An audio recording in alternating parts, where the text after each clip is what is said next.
టైంలో జగన్ టైంలో పెరిగినాయా రేట్లు పొగాకు కానీ మిర్చి కానీ ఇవన్నీ.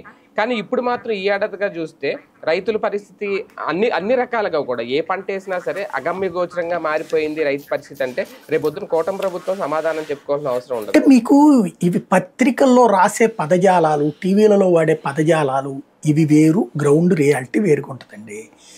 రైతులు రోడ్డు అయితే ఎక్కుతుంటారు, ఇదివరకు కూడా ఎక్కేవాళ్ళు కదా. ఏదో ఒక సమస్య అంటే అక్కడ సమస్య శాంతం తిండి లేకపోవడం, శాంతం నష్టం కాదు. వాళ్ళు ఆశించింది రాల రేటు, అది అక్కడ పాయింట్. అది నేను చెప్పినట్టు ఇందాక అంతర్జాతీయ పరిస్థితులు అక్కడ. ఇప్పుడు చైనాకే నుంచి ఇప్పుడు చూడండి, ఇక్కడ ధర్మం అనేది ఒకటి ఉంటుంది. ఈ ధర్మం అధర్మాన్ని దెబ్బ కొట్టినప్పుడు తలకాయ పగులుతుంది. ఇప్పుడు రైతుల్ని మోసం చేశారు వ్యాపారులు, ఎక్కువ రేటు కాకుండా తక్కువ రేటుకి ఇచ్చి మీడియేటర్లు మోసం చేశారు. ఇప్పుడు అదే వ్యాపారం మునిగిపోయాడు నిండా. అటు చైనాకి పంపించాడట, అందులో ఎరువులు ఇవి ఉన్నాయి అని చెప్పేసి అటు మిర్చి వెనక్కి పంపించాడు. 100 కోట్ల రూపాయలు కదా, 1000 కోట్ల రూపాయల డబ్బులు. ఇప్పుడు వాడికి అవి వెనక్కి వచ్చేయడం వల్ల ట్రాన్స్పోర్టేషన్ డబ్బులు ఈడే పెట్టుకోవాలి.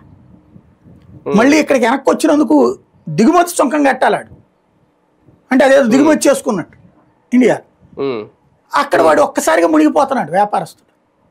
పెద్ద సంక్షోభం అది వ్యాపారస్తుడు కూడా. అంటే రైతుని ముంచబోయి వీడు మునిగాడు. ఇప్పుడు రైతుని ముంచాడు, వీడు మునిగాడు.